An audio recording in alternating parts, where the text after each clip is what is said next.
ಸ್ನೇಹಿತರೆ, ಎಲ್ರಿಗೂ ನಮಸ್ಕಾರ. ನಾನು ನಿಮ್ಮ ಪ್ರೀತಿಯ ರವಿ. ನಾನು ತಿರುಮಲದಲ್ಲಿದ್ದೀನಿ. ತಿರುಮಲದಲ್ಲಿ ಪರಕಾಮಿನಿ ಸೇವೆ ಮಾಡ್ಲಿಕ್ಕೆ ಬಂದಿದ್ದೀನಿ. ಏನಪ್ಪ ಇದು ಪರಕಾಮಿನಿ ಸೇವೆ ಅಂತ ಅನ್ಕೊಂಡ್ರ? ಪರಕಾಮಿನಿ ಸೇವೆ ಅಂತಂದ್ರೆ ಪ್ರತಿದಿನ ಬರ್ತಕ್ಕಂತಹ ಸಾವಿರಾರು ಲಕ್ಷಾಂತರ ಭಕ್ತಾದಿಗಳು ಬಂದು ಅರ್ಪಿಸ್ತಕ್ಕಂತಹ ಉಂಡಿ ಹಣವನ್ನ ಸಪರೇಟ್ ಮಾಡುವಂಥದ್ದು. ಅಂದ್ರೆ ಚಿನ್ನ, ಬೆಳ್ಳಿ, ಒಡವೆ ಎಲ್ಲ ಸಪರೇಟ್ ಮಾಡುವಂಥ ಕೆಲಸ, ನೋಟ್ಗಳನ್ನ ಬಂಡಲ್ ಮಾಡ್ತಕ್ಕಂಥ ಕೆಲಸ. ಪರಕಾಮಿನಿ ಸೇವೆಯ ಕಂಡೀಷನ್ಸ್ ಏನು ಅಂತಂದ್ರೆ, ಪರಕಾಮಿನಿ ಸೇವೆಗೆ ಅಪ್ಲೈ ಮಾಡ್ತಕ್ಕಂಥವ್ರು ವರ್ಕಿಂಗ್ ಅಲ್ಲಿ ಇರಬೇಕು. Means government employees, government under employees, ಮತ್ತೆ ರಿಟೈರ್ಡ್ ಬ್ಯಾಂಕ್ ಎಂಪ್ಲಾಯೀಸ್ ಯಾರು ಬೇಕಾದ್ರೂ ಅಪ್ಲೈ ಮಾಡ್ಬೋದು. 2-3 ಮಂತ್ಸ್ ಮುಂಚೆನೇ ಅಪ್ಲೈ ಮಾಡಬೇಕು. TTD ಶ್ರೀವಾರಿ ಸೇವಾ ವೆಬ್ಸೈಟ್ ಮೂಲಕ ಅಪ್ಲೈ ಮಾಡಿದ್ರೆ ಅವರು ಎಲ್ಲ ಸೆಕ್ಯೂರಿಟಿ ಪರ್ಪಸ್ ಎಲ್ಲ ಚೆಕ್ ಮಾಡಿ ಅಪ್ರೂವಲ್ ಮಾಡ್ತಾರೆ ನಿಮಗೆ. ಇಲ್ಲಿ ಸ್ನೇಹಿತರೆ, ಉಂಡಿ ಹಣವನ್ನು ಓಪನ್ ಮಾಡಿದಾಗ ನೋಡೋದಕ್ಕೆ 2 ಕಣ್ಣು ಸಾಲದು ಸ್ನೇಹಿತರೆ. ಯಾಕೆಂತಂದ್ರೆ ನಮ್ಮ ಜೀವನದಲ್ಲಿ ಅಷ್ಟು ದುಡ್ಡು, ಅಷ್ಟು ಒಡವೆ, ಅಷ್ಟು ಚಿನ್ನ, ಬೆಳ್ಳಿಗಳನ್ನ ನೋಡ್ತೀವೋ ಇಲ್ವೋ ಗೊತ್ತಿಲ್ಲ.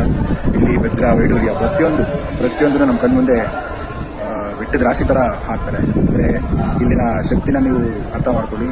ತಿರುಮಲದ ಶಕ್ತಿ ತುಂಬಾ ಅಗಾಧವಾದಂಥದ್ದು.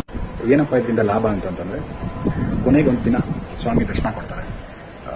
ಒಂದು ದಿನ ದರ್ಶನ ಕೊಡ್ತಾರೆ, ಉಚಿತವಾಗಿ ದರ್ಶನ ಕೊಡ್ತಾರೆ. ಈ ಸೇವೆ ಎಲ್ಲ ಮಾಡಿ ಉಚಿತವಾಗಿ ದರ್ಶನ ಕೊಟ್ಟು ಒಂದು ಲಾಡು ಕೊಡ್ತಾರೆ. ತುಂಬಾನೇ ಅದೃಷ್ಟ ಅಂತ ಹೇಳ್ಬೋದು. ಜೀವನದಲ್ಲಿ ಈ ತಿರುಪತಿ ತಿಮ್ಮಪ್ಪನ ಅನುಗ್ರಹ ಇದ್ರೆ ಏನ್ ಬೇಕಾದ್ರೆ ಸಾಧಿಸಬಹುದು. ಆ ಅಪ್ಪನ ಅನುಗ್ರಹ ಇಲ್ಲದೆ ಒಂದು ಹುಲ್ಲುಗಡ್ಡಿ ಕೂಡ ಅಲುಗಾಡೋದಿಲ್ಲ. ಎಲ್ರಿಗೂ ಒಳ್ಳೇದಾಗ್ಲಿ. ಸರ್ವೇ ಜನ ಸುಖಿನೋ ಭವಂತು. ಓಂ ನಮೋ ವೆಂಕಟೇಶ.